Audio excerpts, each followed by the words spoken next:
Hey, good evening. You're watching Primetime. I'm Tamanna Inamdar. Let's take a look at the top headlines this evening. Well, ahead of former President Pranab Mukherjee's speech, RSS chief Mohan Bhagwat addresses the controversy over the senior congressman's presence at the RSS event, says no one is unacceptable to the Sangh. Interim Finance Minister Piyush Goyal will meet the heads of PSU banks tomorrow. On the agenda is the consolidation roadmap of state-owned banks. Indian banks are embracing blockchain. 14 lenders form a consortium to use the technology to speed up processes and reduce hurdles to approving new loans. And monsoon hits Mumbai. The IMD forecasts heavy rainfall for Maharashtra and Karnataka over the next 5 days. It's also monsoon cheer on Dalal Street. The Nifty adds 80 points. The rupee weakens just a bit against the greenback. It's Trump against the developed world at the G7 summit. France, Germany and Canada vow to counter the US on trade, climate change and the Iran sanctions. Well, all eyes are on former President Pranab Mukherjee, who is expected to be speaking in just a short while from now at an RSS event in Nagpur. Mukherjee created quite a controversy when he accepted the Sangh's invitation to attend the event. Remember, Pranab Mukherjee is a veteran congressman. Now, his decision to attend the meet has left the Congress party stunned. RSS chief Mohan Bhagwat took the opportunity to address the issue on the dais, saying that no one was unacceptable to the Sangh. को कैसे बुलाया और वो क्यों जा रहे हैं, ये चर्चा निरर्थक है। संघ संघ है, डॉक्टर प्रणब मुखर्जी है और रहेंगे। परंतु हम निमंत्रण इसलिए देते हैं कि राष्ट्रीय स्वयंसेवक संघ के नाते संघ वाले नाम से देश में कोई बड़ा प्रभावी ग्रुप खड़ा करे जो देश के सारे क्रियाकलापों पर अपना स्वामित्व चलाए। इस आकांक्षा को लेकर संघ का काम नहीं चला है। हिंदू समाज में एक अलग प्रभावी संगठन खड़ा करने के लिए संघ नहीं है। संघ तो संपूर्ण समाज को संगठित करना चाहता है और इसलिए हमारे लिए कोई पराया नहीं। हमें क्या उनमें विश्वास नहीं है कि वो क्या चर्चा करेंगे? जब जीवन भर हमने उनसे परामर्श लिया है और जब भी कभी कोई कठिन समस्या का सामना करना पड़ा है तो हम उनके पास भाग कर गए और हमें इतना विश्वास उन पर रहा है कि हमने उनको राष्ट्रपति का पद दिया और उन्होंने उसको बहुत खूबी से उसको निभाया। Indian tradition of dialogue, debate, listening even to those with whom you differ and doing so with civility.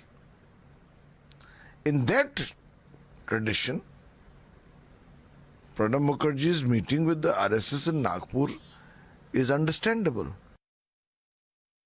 All right, so clearly a lot of variety of views and voices coming in on whether Pranab Mukherjee should have accepted the invite, whether he should have visited the RSS. Is the RSS trying to legitimize itself with Pranab Mukherjee on board at this event?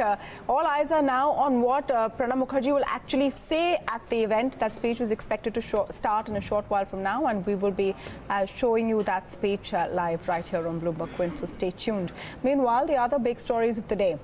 Interim Finance Minister Piyush Goyal will meet heads of top public sector banks tomorrow to discuss a framework for the consolidation of PSU banks. Nikunjori gets us a heads up in this report. Finance Minister Piyush Goyal is meeting heads of public sector banks on Friday, and one of the agenda items for discussion is going to be the consolidation roadmap of public sector banks. Remember, there's a lot of names doing the rounds in media reports, and it's also being said that top banks or the strong public sector banks are likely going to be the acquirers, and they're going to merge or acquire small or weak public sector banks. Now, there's no official word as of now, but the government has maintained that it is on track when it comes to a merger between public sector banks, and they would make any formal announcement only once the merger proposal is finalized and the government or public sector banks themselves have finalized which bank would they merge with.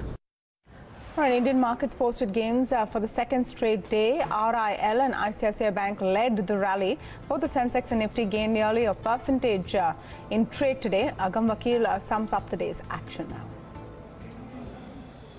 Well, major indices extend gains for the second straight day, with the Nifty as well as the Sensex moving up by as much as 0.8%.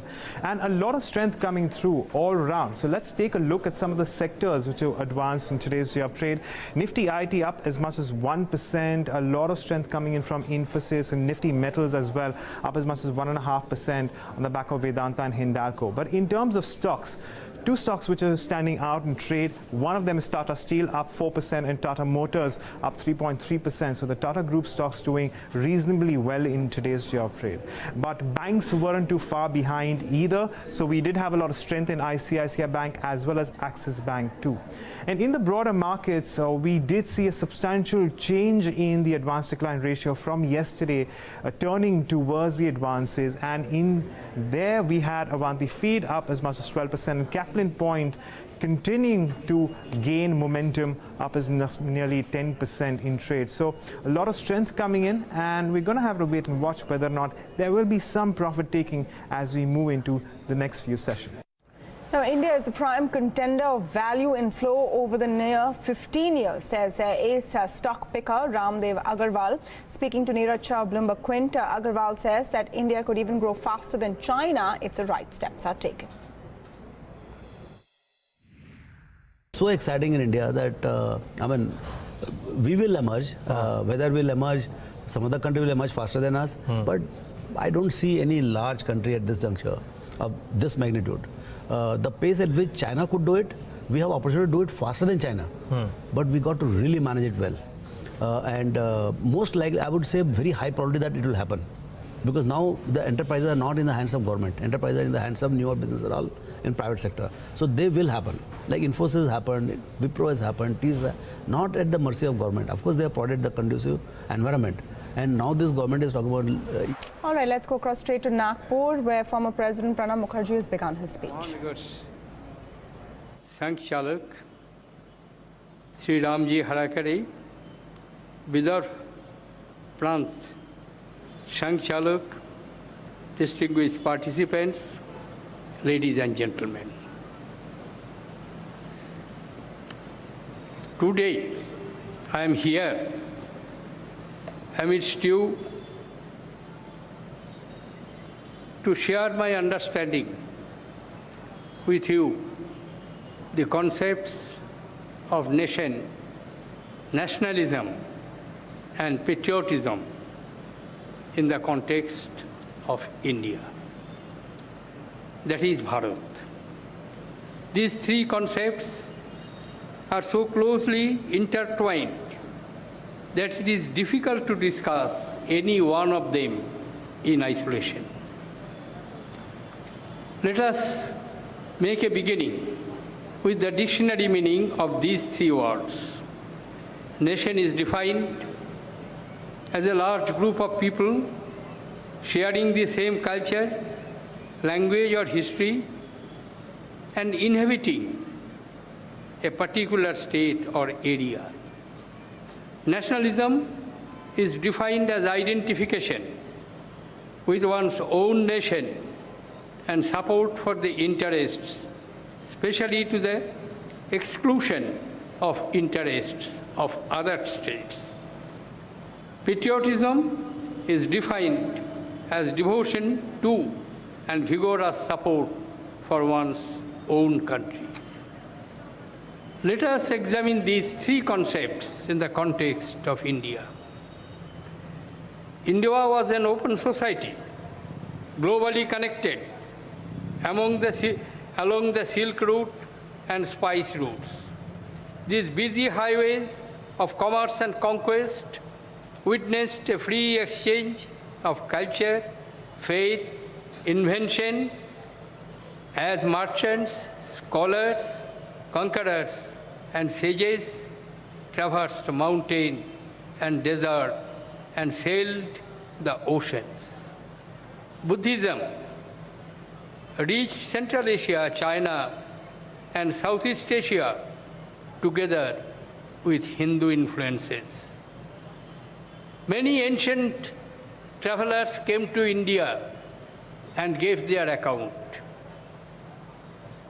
Greek traveler Megasthenes came in the 4th century BC. Chinese traveler Fa Hien came in the 5th century AD. And Chinese traveler Huan Shang came in the 7th century AD.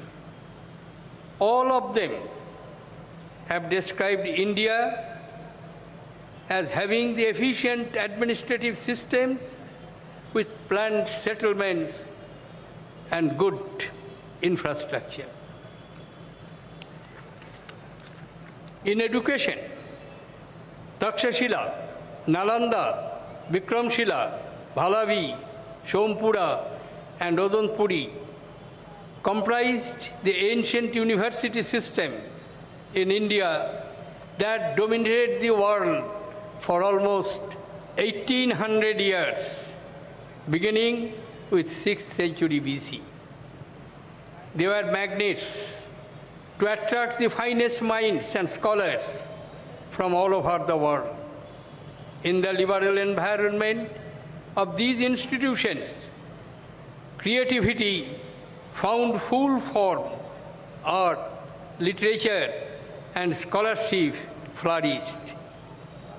Chanakya's Arthashastra, an authoritative text on the statecraft, was also written during this period. India was a state long before the concept of the European nation-state, which gained ground after the Treaty of Westphalia in 1648. Their model was a defined territory, a single language, shared religion, and a common enemy. That was the model which led to the formation of various nation-states in Europe. On the other hand, in stark contrast to that concept, Indian nationalism emanated from universalism, the philosophy of Vasudhaiva Kutumbakam, Sarve Sukhina Bhavantu, Sarve Santu Niramayo. We see the whole world as one family and pray for the happiness and good health of all. Our national identity has emerged through a long-drawn process of confluence, assimilation, and coexistence. The multiplicity in culture, faith, and language is what makes India special. We derive our strength from tolerance. We accept and respect our pluralism. We celebrate our diversity. There have been a part of our collective consciousness for centuries. Any attempt at defining our nationhood in terms of dogma and identities of religion, region, hatred, and intolerance will only lead to the dilution of our national identity. As Sarvapalli Radhakrishnan said, any differences that may appear are only on the surface, but we remain a distinct culture, cultural unit with a common history, a common literature, and a common civilization, unquote. In the words of eminent historian Vincent Smith, India, beyond all doubt, possesses a deep underlying fundamental unity, far more profound than that produced either by geographical isolation or by political superiority. That unity transcends the innumerable diversities of blood, color, language, dress, manners, and sect. If we have a quick look at the history The emergence of Indian state can be traced back to the days of Mahajanapadas in the 6th century BC. In the 4th century BC, Chandragupta Maurya established a powerful empire in the northwest and northern part of India. Emperor Ashoka was the most illustrious king of this dynasty, whose reign has been described as the brightest interlude in the troubled history of mankind.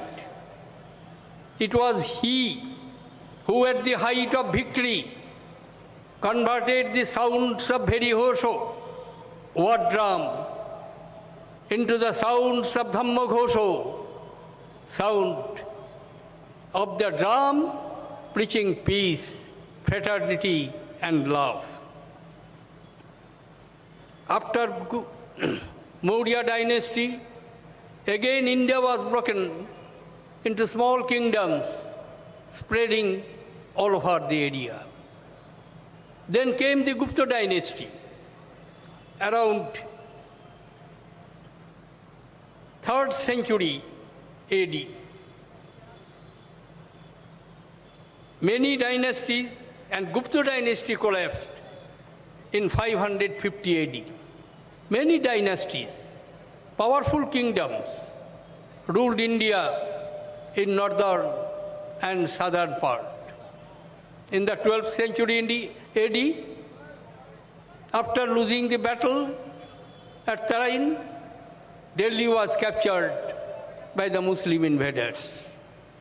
The next 600 years were the Muslim rules, and which was finally taken over by a mercantile company, East India Company, winning the battle at Plassey in 1757, and thereafter, with the success in 3 battles of Arcot, a mercantile company, East India Company, captured a large part of territory in eastern India and southern India. A size, big chunk of the West India, the British Emperor received as a gift, marriage gift, which was also annexed to the administration of East India Company. East India Company, for the facilitating of a centralized modern administrative structure, established the institution of the Governor General, located at Fort William in Calcutta in 1774, and 2 other governors, one at Madras and another at Bombay. However, after the First War of Independence, in 1857, through a proclamation of the Queen, the administration of this vast land was transferred to the British sovereign, and an institution was created in the British cabinet system, which was known for the Secretary of States. However, a particular point is to be kept in mind. Throughout the period of 2,500 years of changing political fortunes and conquests, the 5,000-year-old civilizational continuity remained unbroken. In fact, each conqueror and each foreign element had been absorbed to form a new synthesis and unity. Poet Rabindranath Tagore very beautifully and magnificently described.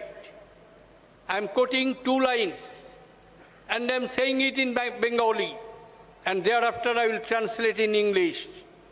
Keho nahi jane, karao bhane, koto manusher dhara, durbar srote, elo kotha hote, সমুদ্রে হলো হারা. No one knows at whose beckoning call how many streams of humanity came in indomitable waves from all over the world, over the millennia, and mingled like rivers into the vast ocean and created an individual soul that is called Bharat. Distinguished participants, the concept of modern Indian states were articulated by various scholars, philosophers, thinkers, and political leaders. From the platform of Indian National Congress, Sir Surendranath Banerjee, in his presidential address in 1895, and in his autobiography, which is known as A Nation in the Making, conceptualized the Indian nationalism. This nationalism comprised all Indians living in the British Indian provinces and 565 princely ruled states in India. When Bal Gangadhar Tilak, a great patriot, gave voice to the phrase coined by barrister Joseph Baptista, Swaraj is my birthright and I shall have it. He referred to Swaraj for the people of whole India, encompassing various castes, creeds, religion spread across British India and princely states. This nation and nationalism was not bound by language, religion, or race. As Gandhiji explained, Indian nationalism was not exclusive, nor aggressive, nor destructive. It was this very nationalism that Pandit Jawaharlal Nehru so vividly expressed in the discovery of India, and I quote, "I am convinced that nationalism can only come out of the ideological fusion of Hindu, Muslims, Sikhs, and other groups in India. That does not mean the extinction of any real cultural or of any group, but it does mean a common national outlook to which other matters are subordinated," unquote. In the process of our movement against the British rules, the various anti-colonial, anti-British, and mostly progressive movements across the length and breadth of the country were ultimately unified in a cohesive national struggle for freedom, keeping the feeling of patriotism above everything, individual, ideological, and political leanings. Ultimately, we won freedom in 1947.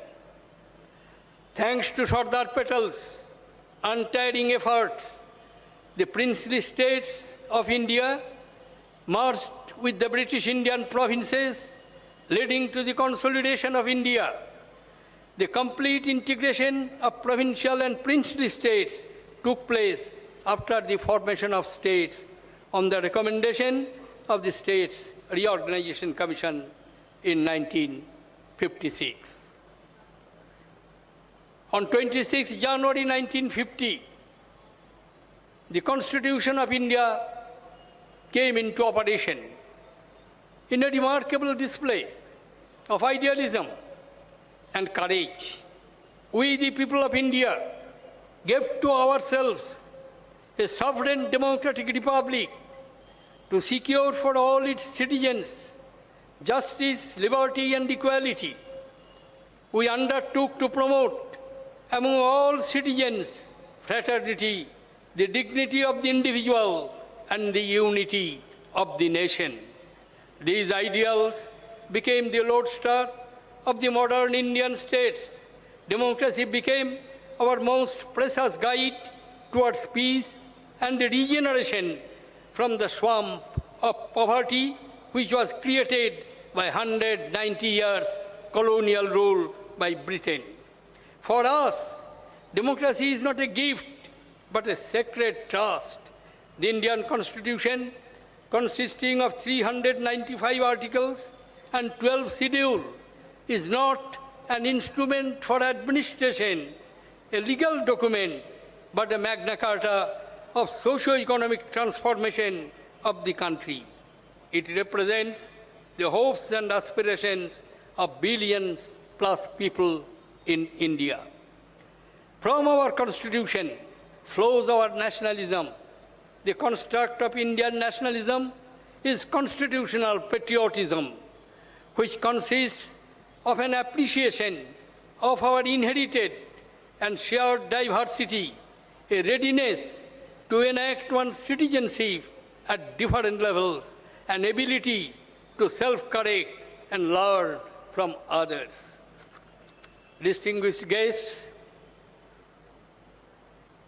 friends, I want to share with you some truths that I have internalized during my 50 years and more public life. As party activist, as member of parliament, as member of cabinet. The soul of India resides in pluralism and tolerance. This plurality of our society has come through assimilation of ideas over centuries. Secularism and inclusions are a matter of faith for us. It is our composite culture which makes us into a nation. India's nationhood is not one language, one religion, one entity. When I shut my eyes and dream of India, from Mizoram to Dwarka, from snow-capped Himalayan to wave-west, vast Cape Comorin,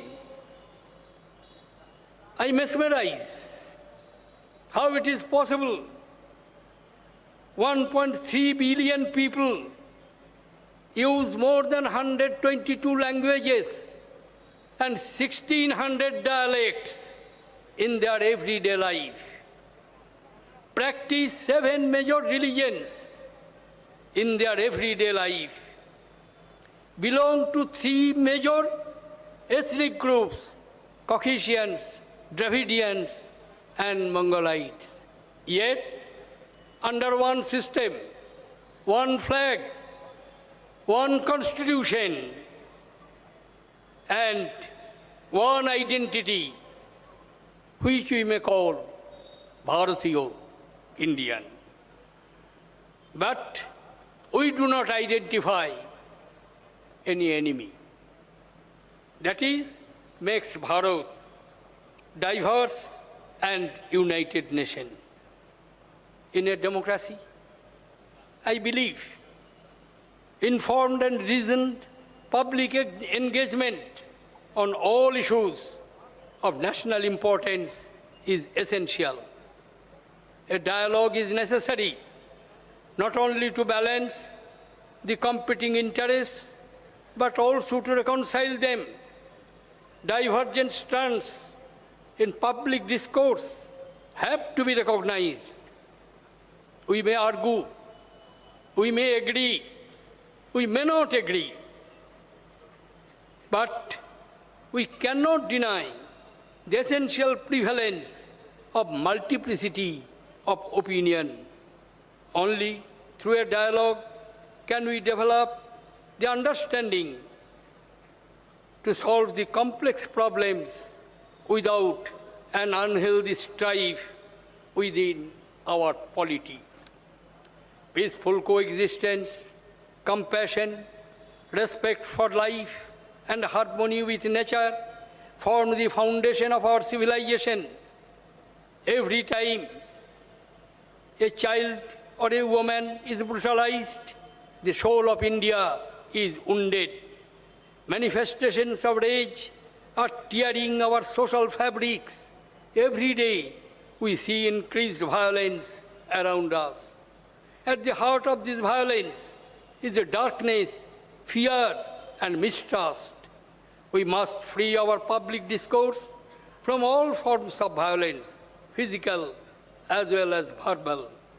Only a non-violent society can ensure the participation of all sections of people in the democratic process, especially the marginalized and the dispossessed. We must move from anger, violence, and conflict to peace, harmony, and happiness. For so long, we have lived with pain and strife. I am addressing the trainees. You are young, disciplined, well-trained, and highly educated. Please wish for peace, harmony, and happiness. Our motherland is asking for that. Our motherland deserves that. Happiness is fundamental to the human experience of life. To lead a healthy, happy, and productive lives is the basic right of our citizens. While we have done well in many macroeconomic areas, growth indicators show how India is emerging as the fastest growing state in emerging economy all over the world. But we have not fared well in the World Happiness Index. We rank 133rd out of 156 countries mapped in the World Happiness Report 2018. When we go to Parliament, just above the lift at gate number 6, there is a slok inscribed in Sanskrit. Slok is from Kautilya. Praja sukhe sukhang rajo, prajanancho hite hitam, natma priyang hitang rajo, prajanang tu priyang hitam. In the happiness of the people lies the happiness of the king. Their welfare is his welfare. He shall not consider as good only that which pleases him, but treat as beneficial to him whatever causes happiness to people. Kautilya placed people at the center long before the formulation of the modern democratic government by the people, of the people, for the people. The aim of the state should be to galvanize the people to fight a concerted war against poverty, disease, and deprivation, and to convert our economic growth into real development. Let the objective of spreading peace, harmony, and happiness inform the formulation of our public policy and guide all the actions of our state and citizen in their everyday life. These and these only will be able to create a happy nation where nationalism flows uninterruptedly, automatically. Satsang Chalok Mohan Bhagwat ji, I beg your pardon as I have exceeded my time, which you were expecting me to speak for. Dhanabad. Thank you. Jai Hind. Vande Mataram. All right, former President and veteran Congressman Pranab Mukherjee speaking there at an RSS function in Nagpur. The very fact that he was invited and then he accepted the invitation had become a cause of concern for several congressmen who had made their unhappiness very visible. They're perhaps feeling a little embarrassed today considering the kind of speech that Pranab Mukherjee has put out at this venue. He's invoked Nehru, he's invoked Gandhi. He's spoken about the Congress heritage from an RSS platform in great detail, talked about the plurality of India, the diversity of India, and how that is so key and important. Joining us to break down in a little bit of more detail of how we can analyze that speech is Ratan Sharda.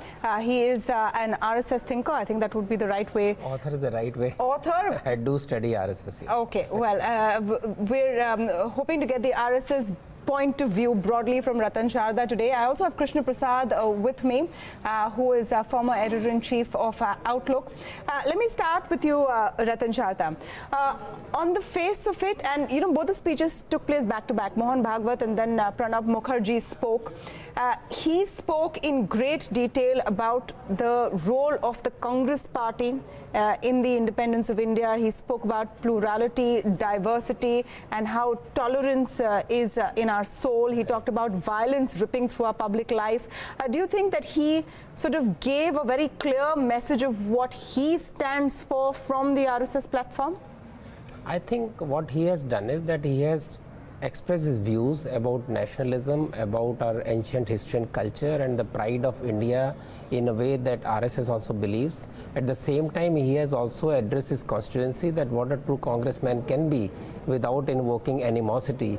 So that is a plus point of the speech, I believe, that he has been open, he has talked about what he wanted to speak, and he has also invoked Nehru, he has invoked Patel, he has invoked democracy. And so I think it's a very learned and very good speech, and it will take some time for us to actually absorb and analyze what he said. At such a short notice, I can just say that he has covered all the constituencies, all the people. As a national statesman, I think that's a good speech. Let me come to Krishna Prasad on what we saw here today, because there was some concerns that, you know, and different ways of breaking it down.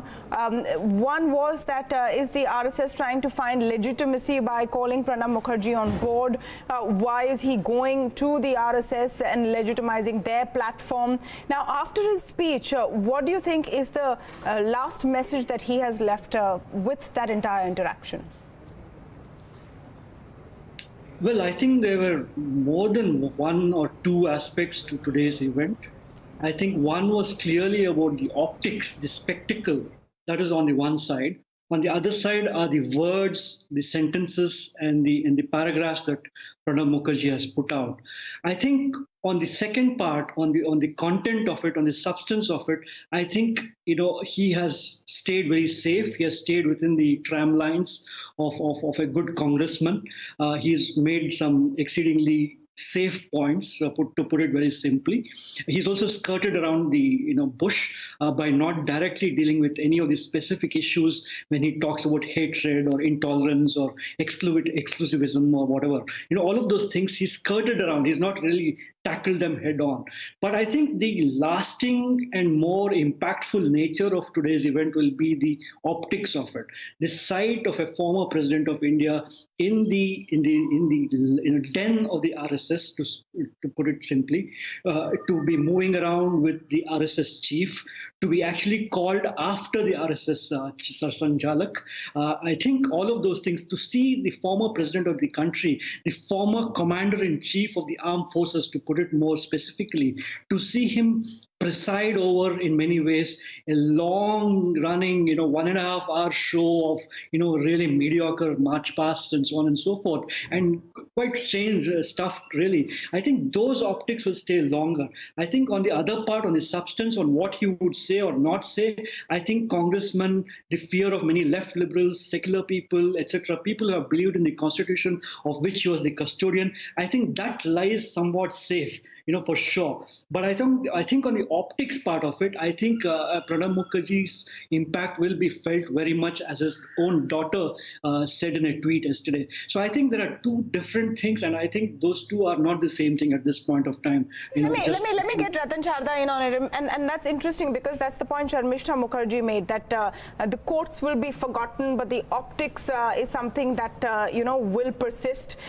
Do you think that congressmen perhaps will be feeling a little sheepish today, considering that Pranab Mukherjee stuck to the script largely? Yes, he could have perhaps been a little more, if he wanted to say what the Congress would have wanted to say on that platform, been a little more clearer when he spoke about violence in society, etc. But there's nothing that the Congress can fault him on today. See, Congress made a huge mistake. They made a huge mistake by being petty about his coming to RSS function. Congress knows that RSS has invited various Congress people, communist people, military people, all kind of social and political leaders to its functions. They come, they express their views, and that is how it should be. By creating a ruckus around it, by showing, lack of trust on their one of the most veteran leader, they look very foolish. And I think after the speech, they would look more foolish. Because when he came, I think Sharmishta made a mistake. She is a daughter of a very famed father who has led India Congress to the worst times and the best times. Everybody could have said, okay, he's a very learned congressman and he would express his views and wait for the views to come out. Why were they so burnt up? Why they look so angry? That is what people will see. That is the optics that will go to the people. Because what RSS does, it does regularly. Because of Congress being so angry, media got a chance. Media has, broadcast this event across India and all the channels. Advantage RSS today because but it of was the not what optics. RSS wanted. RSS did not want these kind of channel advantage. It wanted exchange of ideas. It wanted to, like anybody, any person from other walk of life to come to the program. It is a Congress which made a huge event. It is Congress negative stance which has made Pranab Mukherjee on the stage and the way he has spoken. I think Congress should be looking inwards that why are they so angry, why are they frustrated, why are they so graceless. Congress has lost the grace. Pranab has been very graceful on the program. And I think this optics we talk about, that is RSS regular optics. So far, media never paid any attention. Now they're paying attention. So it's the attention RSS. was paid because Pranab Mukherjee was coming there and because the Congress was raising a hue and cry about him going. Krishna Prasad, does that tie into what you're saying, that it was in the end of it advantage RSS? But look at what Pranab Mukherjee is saying. He is talking time and again about how tolerance is at the very soul of India, about how there are several religions which coexist here. He talks about Pandit Jawaharlal Nehru. He talks about Gandhiji. So he's ticked all the right boxes. No, I mean, let me put it this way. For a few minutes, I think the congressmen who oppose this will feel a little feel a little pleased and somewhat safe. But I don't think for a minute that this is advantage RSS or advantage BJP. Let's step back and look at the points the former president has made. The former president of India, without naming names, without really addressing the, huge issues that have been confronting us in the last 4.5 years, he has really ripped and taken a sword into many of these issues of hatred, of intolerance, of discrimination, of pluralism, of exclusivity.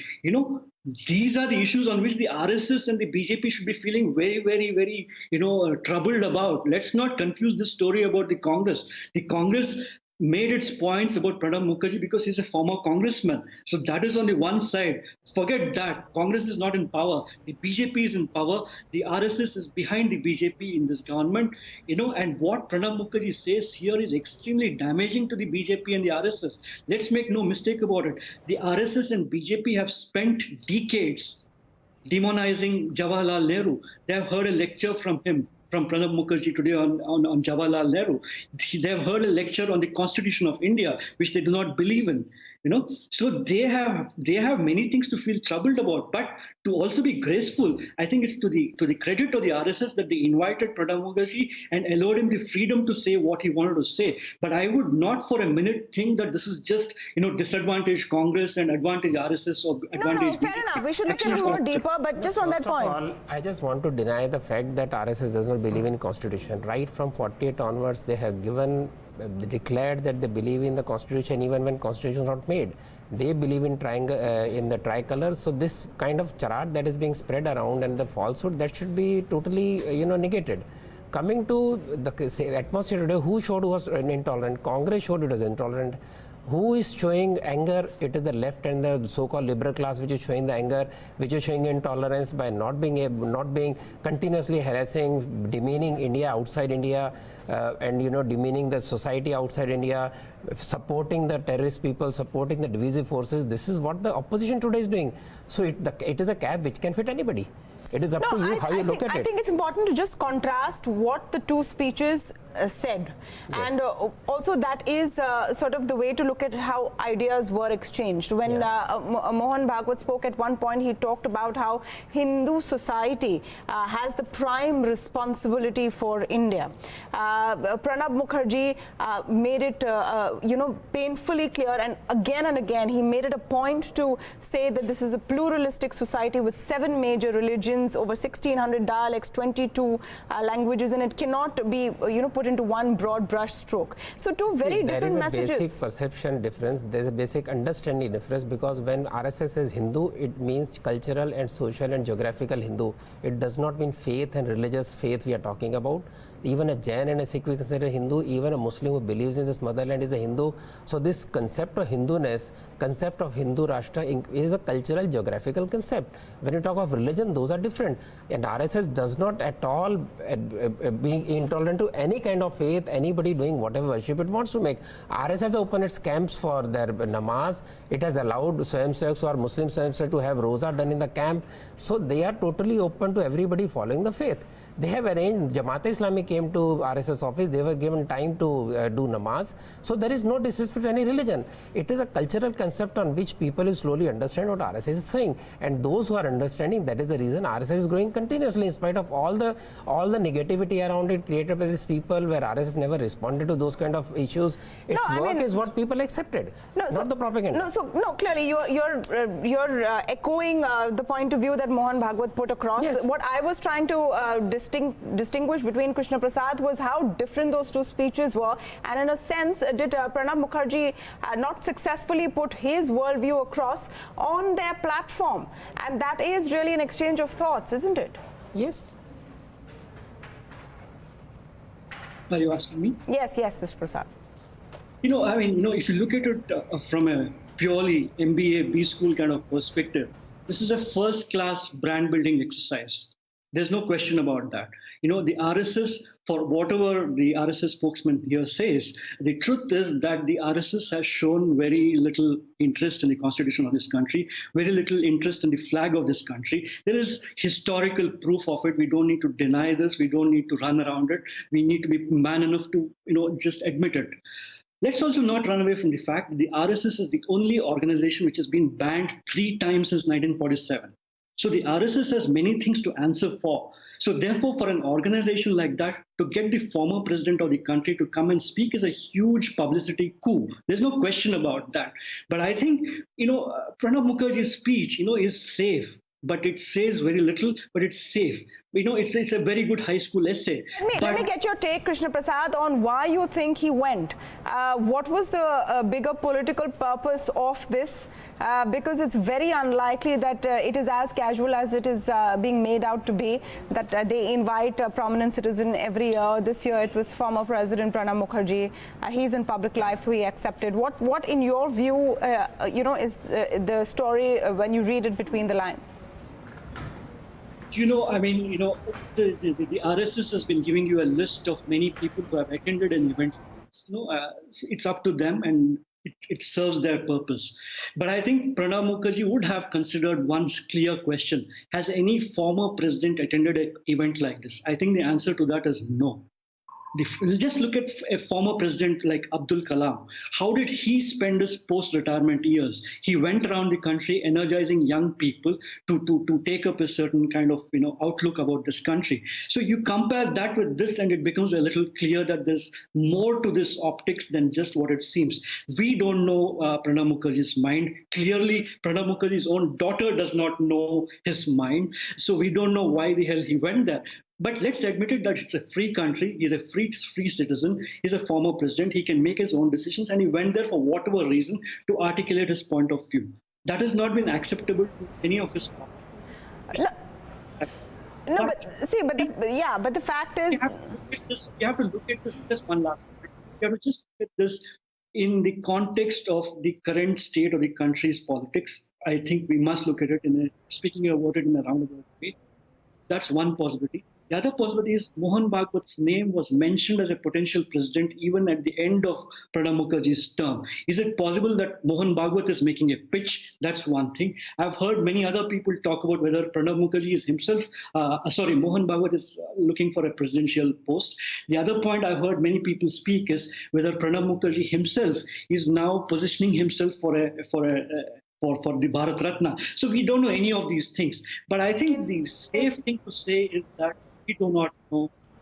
He's gone there, delivered a safe speech. But I would say that the BJP RSS need to be a little more... Let me just get a Congress point of view. On the entire story. Shama Mohammed from the Congress party is joining me on the phone line now. Ms. Mohammed, how do you look at it? There was a huge amount of concern, disappointment being expressed publicly by senior Congress leaders that Pranab Mukherjee went. You heard his speech. There's nothing perhaps you can really fault him on in what he has said. He's delivered a very clear message from an RSS podium and perhaps ticked all the boxes that any congressman would want. Well, I don't think it's fair to say that the Congress people were very upset and all those things, but because of this there was also the senior leader, Mr. P. Chidambaram, who said that let him go out there and talk about the Nehruvian ways, and that's what Pranab Mukherjee did. He went out there, spoke about tolerance, spoke about pluralism, spoke about the soul of India is intolerance, and spoke about all those things. And he spoke a lot about Nehru also, a nation not bound by religion, race. So he was basically giving a sermon, I felt, to the RSS. No, I just want to come in here, Ms. Mohammed. You're saying that the Congress was not really upset. Anand Sharma has said that the images of Pranab, the veteran leader and ideologue at RSS headquarters, have anguished millions of Congress workers and all those who believed in pluralism. His daughter, Sharmishta Mukherjee, who was also a Congress leader, has expressed a disappointment. Ahmed Patel has replied on it saying that I'm shocked that he's gone and I'm very surprised that he's gone. So today, for you to say that we weren't really that upset is a bit of backtracking. No, I'm not the one who said anything. What I'm trying to say is Congress party is a democratic party and we respect everybody's views. There are different people with different views on certain matter, and that is what happens in a democratic party. Our party is not controlled by one or two people, and they can say this and they cannot say that. So I think you must have noticed in the plenary session, Mr. Rahul Gandhi also said that about Salman Khurshid when he had spoken something. And he said, you see, we have different views in the party and we are a party with different views and we will accept everybody's view. So that's about it. Everybody will have a viewpoint on something like this and that's about it. I don't think you have to make a mountain out of a molehill. That's all what right. I'm trying now to that say. it's turned into a molehill, perhaps the Congress party wants to forget the mountain it made in the first place. But thank you so much, Shama Mohammed, for joining us. So was it all much ado about nothing? Is there much more to read between the lines in what Pranab Mukherjee went? I think the biggest question mark that still remains after this entire story is how this invitation and the acceptance of the invitation came about. Well, that's all the time we have on Primetime. So thank you for tuning in.